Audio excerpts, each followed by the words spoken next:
Okay, this is what I did. This is that 100 amp line that he put into the box we saw before. He brought that in to the garage, the attached garage. So it went up from that box through the attic, down through the 1.25 inch conduit, and it went to this junction box. And he had, you know, these. It turns out those insulated heavy-duty taps are actually freaking really expensive. So we had 3 of those inside of here, and then a grounding block as well that I actually used for when I did it. So we had, you know, the 2 hot lines, the neutral lines in that, and then he had a grounding block that was bolted to that little hole. You can see that he drilled right there. That's what was the way it was before. I removed, turned all the power off, removed all these, and in place of this junction box, did this with my Homeline D sub panel because I need to add some power to the front yard. So, number one, I cut the conduit with very carefully with the saw. Didn't hurt any of the insulation. And put those 2 bends in it because I had to move it over because the junction box sat right over the top of where those wires go out to the detached garage, and they feed another 100 amp panel out there that's got a 50 amp for the welder and one 20 amp circuit just for the outlets. So there used to be just the junction box there. In place of the junction box, I brought it in. I don't know if you can see, but I kind of just copying what I saw other people do. I, looped up the hot, and then it comes around and connects in there, and the other hot loops around, comes around and connects in there, and then the common or the neutral loops comes around the top, loops under and connects in there, and then the ground comes down to this little block, and that's the same block that he had in the other box. I just used it, and that ground's connected up with the ground that goes out to the garage there.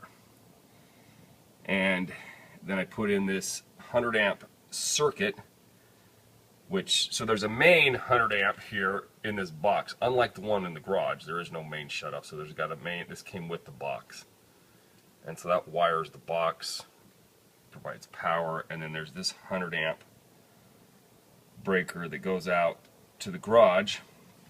And I probably should have left a little bit more insulation on those cables, but they're crimped in there really good and tight. And the one question I had is the neutral wire. I couldn't quite get it to reach, without having to splice it. And so what I did is I bought that little copper, I don't know, terminal lug or whatever. And it, goes into there, bolts down, and then that's bolted into the neutral bar, and it's connected up that way. And I've got a little heat shrink thing, some heat shrink tube, but it wasn't big enough. And so one of my questions I had for you is, number one, did I totally screw this up in terms of, it all works. I actually, without having it inside first, I've carefully turned it all on, and it all seems to work. One of the questions I had is, do I need to, my heat shrink tube was not big enough to do that. I can go buy some bigger heat shrink tube, turn everything off, and then heat shrink that connector so it's insulated, better. Only the last little bit's not insulated.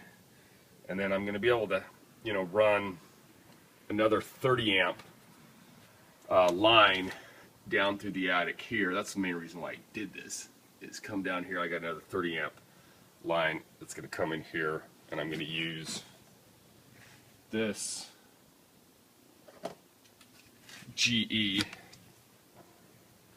30 amp GFCI protected for some outlets in the front yard. But that's what I did. I basically took this bad boy out with the very expensive splices, bought this box, put it in. You know, this is just me reading books and doing whatnot and so forth. And you know, when you're dealing with this stuff, you don't want to do it wrong, or your house burns down, people die, type thing. And so I wanted to just run this by you and just see if you see any obvious glaring errors.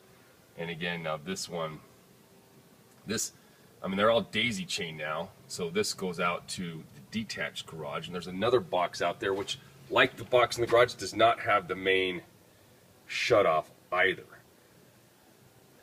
It's so this one is kind of a main shutoff in between two boxes that don't have the main shutoff, but then they're all ultimately fed by the main, you know, down at the side of the house where it comes in from the utility.